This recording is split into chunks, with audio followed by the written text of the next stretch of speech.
મારી ઉંમર 7 વર્ષ હતી અને મારી બહેનની ઉંમર 5 વર્ષની હતી.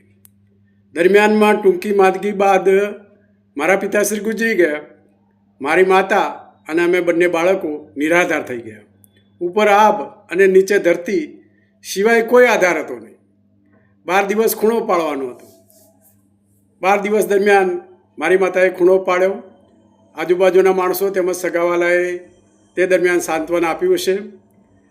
પરંતુ મારી માતા માટે એક મોટો પ્રશ્ન થઈ ગયો, વિકટ પ્રશ્ન, કે હવે મારે ગુજરાન કઈ રીતે ચલાવવું, આ 2 બાળકોને મોટા કઈ રીતે કરવા.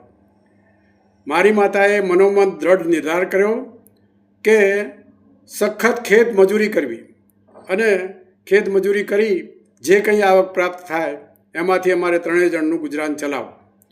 અમારે આવકનું કોઈ સાધન ન હતું. મારી માતાએ 12 દિવસ પછી તરત જ ખેત મજૂરી સખત કામ શરૂ કર્યું. તે દરમિયાનમાં તે સમયમાં આવક ખેત મજૂરીની 4 આના 8 આના કે બહુ તો 1 રૂપિયાથી વધારે હતું નહીં. હવે 3 જણનું ગુજરાન કઈ રીતે ચલાવવું અને છોકરાઓને ભણાવવા કઈ રીતે. 8 વર્ષની મારી ઉંમર થઈ એટલે મને તરત જ ભણવા મૂકી દીધો. મારી માતા ચા પીતા હતા. તે દિવસથી ચા બંધ કરી દીધો.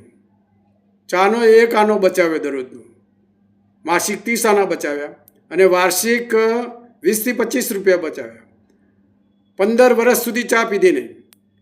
મને બરાબર ભણાવ્યો.